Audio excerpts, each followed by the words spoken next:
Globalization, the growing integration of economies and societies around the world, has been one of the most hotly debated topics in international economics over the past few years. Rapid growth and poverty reduction in China, India, and other countries that were poor 20 years ago, has been a positive aspect of globalization. But globalization has also generated significant international opposition over concerns that it has increased inequality and environmental degradation. But what is the concept of globalization? Globalization is the most talked and debated issue in the contemporary world. It is a concept that escapes precise definition. In most cases, it is described rather than defined. Some commentators have described globalization as a stage of capitalism, or late modernity, and some remarks that globalization is a new way of thinking. However, it does not mean the same thing for all. For some, globalization is a process of opening up economies so that trade between countries could take place freely. For them, increasing globalization has helped the expansion of opportunities for nations and benefited workers in rich and poor countries alike. Brings positive benefits for consumers, helping to increase choice, drive down prices, improve services, and create new jobs and opportunities. Globalization can therefore be seen as a positive force for change that has the potential to raise living standards and drive economies forward. However, this is not readily acceptable for all. Many think globalization as the concerted strategy of the industrial world, particularly of the multinational corporations, to safeguard their interest and spur a new form of colonization. After opening of market, less developed countries will become a supermarket of foreign goods, which are cheaper, killing local industries, and increasing many more jobless.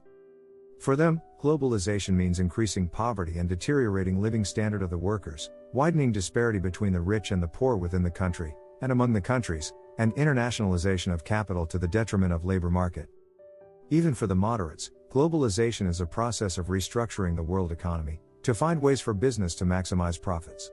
And even some ultra-skeptics have dismissed any notion of globalization as myth. Those analysts' claims concerning globalization are greatly exaggerated, if not utter fantasy.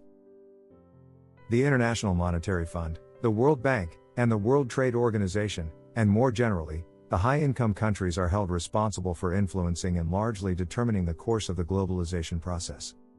They are also seen as the driving forces behind the policy reforms that the developing countries had to implement as part of their structural adjustment programs under the supervision of the International Monetary Fund, the World Bank, and the World Trade Organization.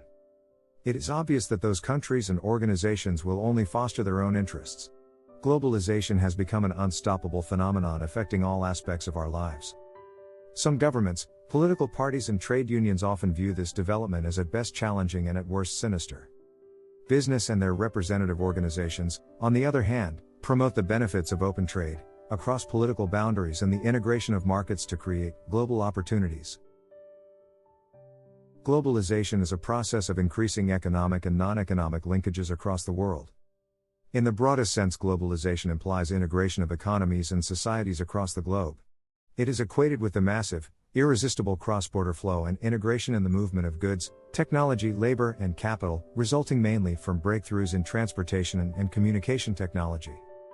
In a wider perspective, globalization covers various activities such as cultural globalization, political globalization, ecological globalization, economic globalization, and so on. But here I am mainly discussing economic globalization, and at the same time try to cover some other aspects of globalization as well.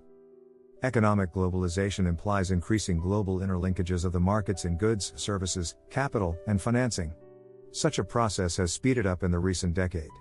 The contributory factors for rapid economic globalization are liberalization, deregulation, privatization, and declining costs of transport and communication.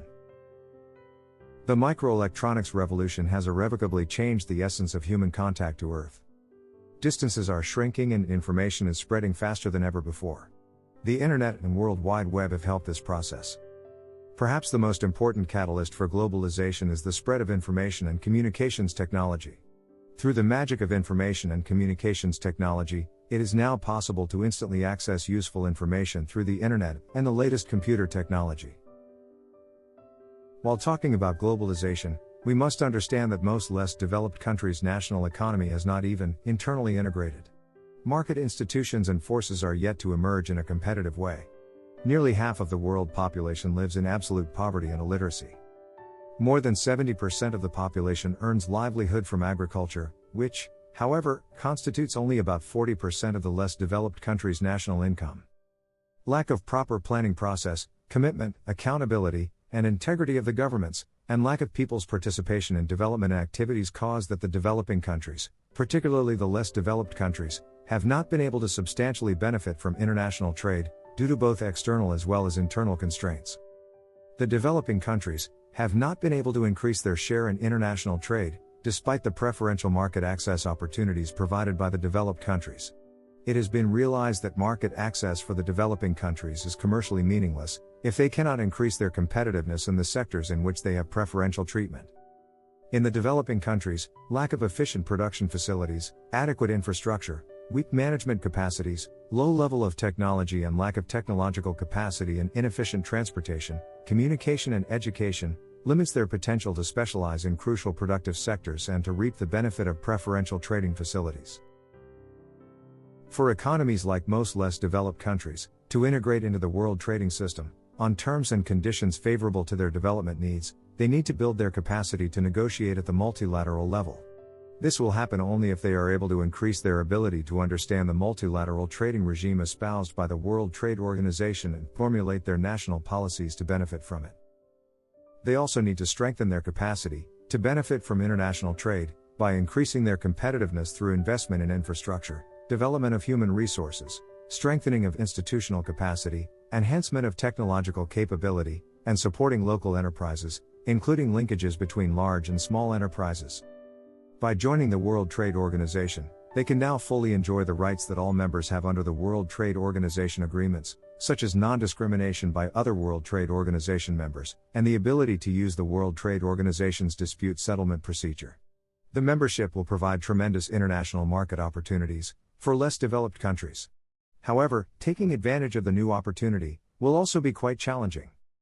Most of less developed countries has few industries and hence very little to export. Many of them do not have enough surplus produce. Threats to domestic industries from cheap imports also loom. Information and communications technology allows trade to become simpler and more streamlined even, it needs not and arguably should not entail universalization, thus increasing the value and speed of transactions. Companies are not limited to physical locations or their own organizational boundaries for providing products and services. Networked information systems are allowing companies to coordinate their geographically distributed capabilities, and even coordinate with other organizations as virtual corporation. One major advantage of promoting electronic commerce in most developing countries is that they can provide relatively cheap access to global markets even for small and medium-sized enterprises in remote areas. Small and medium enterprises have been playing a significant role in the economic development of most developing countries. Potential benefits of e-commerce for the developing countries are immense. Any company can enter global markets where size and location have become rather irrelevant.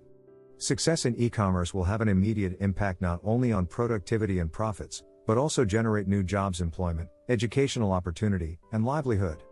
Even that most accounts of globalization have been silent on its consequences for knowledge framework, Friedrich Aaron believed that information and communications technology has even generate fundamental different methodologies in the developing countries. As the student in the developing countries can now attend some of the best international university courses online, and accessing almost any information to educate themselves in the same level as their competitor in developed countries. From not having access to any books to all books in the world. However, after accession of World Trade Organization, most countries have tremendous opportunities for exporting their products in the international market. As even the former head of Iran's National Center for Research on Globalization says, Tehran should prioritize joining the World Trade Organization. But to substantially benefit from international trade, less developed countries must need to strengthen their capacity by increasing their competitiveness through investment in infrastructure, development of human resources, strengthening of institutional capacity, enhancement of technological capability, educational improvement and supporting local enterprises, including linkages between large and small enterprises. As Esfandiar Rahim Mashway noted that it would not be possible to attract investments without providing the necessary support to the private sector. We have been experiencing the fact that the more technologically capable countries continue to dominate their less capable counterparts, effectively monopolizing opportunities for economic growth through their insurmountable advantage in information and communications technology. Given these diverse possibilities occasioned by globalization, it is of extreme necessity for developing countries to re-examine the trends in information and communications technology development worldwide, and devise ways by which their advantages can be maximized. This includes the need to extend the breadth and reach of information and communications technology to peoples and sectors that stand to benefit the most, while curtailing its illicit and destructive uses. Even though there are those who do not support globalization, the fact is that it is here to stay, and if we do not embrace this thought, we may get burned. But the challenge for less developed countries is how to achieve a sustainable development in the globalized world of rapid technological change, driven by inequalities of wealth and power. And the main question is how less developed countries could achieve competitive advantage, when the injustice global competition for educated talent has distorted the local market for educated professionals in many of less developed countries. As the population of the developed world ages, many countries face shortages of quality educated professionals. Western nations are turning to younger nations to fill this gap. Brain drain is a significant policy challenge for developing countries undergoing globalization. Brain drain describes the emigration of educated and highly skilled workers. Every day, in countries all over the world, people leave their home countries in search of a better life for themselves and their families. However, to address the solution to those issues, we may need to define sustainability and the concept of sustainable production first. Sustainability has now become world's #1 issue, to be pursued for achieving a concrete and long-lasting development. It is a process, which tells of a development, which commands all aspects of human life affecting sustenance. Sustainability means resolving the conflict between the two competing goals, the sustenance of human life, and the integrity of nature. Sustainability involves the simultaneous pursuit of economic prosperity, environmental quality and social equity, famously known as 3 bottom lines.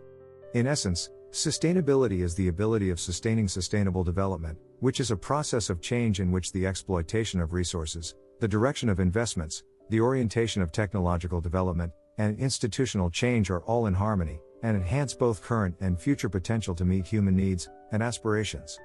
The concept of sustainability is discussed at a time when environmental problems caused by the various human activities are requiring serious attention. Remedy lies with sustainable development, approaching the management of natural resources and the adverse effects of globalization in order to address a range of problems.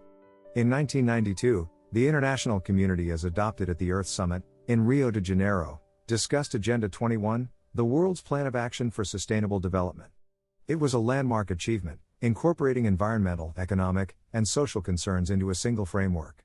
It contains over 2,500 wide-ranging and achievable recommendations for action on issues such as reducing wasteful use of natural resources, fighting poverty, protecting the atmosphere, oceans, animal, and plant life. So, sustainability is achieved when it meets the needs of the present, without compromising the ability of the future generations to meet their own needs. As agreed, in Rio de Janeiro, sustainable development is associated with issues of social justice, and the environmental democracy, which stands for the creative participation of international communities in the construction of the new environmental rationality for sustainable production. So following the Agenda 21, as the roadmap to achieve sustainable development, brain drain in the developing countries can be solved by creation of an independent, international organization in the interest of global sustainable development, to regulate the flow of people across borders, and make sure that the training and education of skilled workers will not be at the expense of less developed countries. As a stepstone for fighting poverty and promoting democracy, people in the developing countries need to be trained, and having access to the education, and as the training and education is still cheaper in the less developed countries than the developed countries. Developed countries, by compensating less developed countries, can use those people as their source for the future labor shortage, and at the same time achieve economic of scale, and creating a new market. Of course, the economic policy is not the only core human and social values. But as the most governments have engaged in sustainable development policies, driven by the idea of economic progress, this can be a good starting point, followed by the pursuit of other primary concerns, such as cultural promotion, ecological care, democracy and peace. But does the globalization and economic progress help humanity to achieve or improve our values such as ecological care, democracy and peace? To answer this question, we shall define and describe each of those elements separately in details, which are clearly beyond the space of this video. However, as we all know, economic inequality and the poverty has been the base of most human conflict, even though Paul Hurst believed most likely that the environmental crises will cause the shortage of resources, raw material, water, dry land and energy, which will produce competing claims for resources, and being the main reason for the future conflict and wars. But even without it, looking at many studies and researches which has been done on the effects of globalization on environment, democracy, and peace, we can certainly claim that globalization and economic progress will help, and has helped the improvement of our living standard, and so many of those values vital to us. However, even though the discourse on sustainable development is not homogeneous, but most people will agree that it will be easier to overcome future global challenges with international cooperation, rather segregation, whatever the challenges will be, environmental degradation, or regional conflict. Thank you for watching this video. If you like this video, subscribe to our channel, DigitPro. For more information, visit digitpro.co.uk. DigitPro is dedicated on assisting executives, managers, and small to medium business owners succeed through the effective use of digital marketing. See you soon.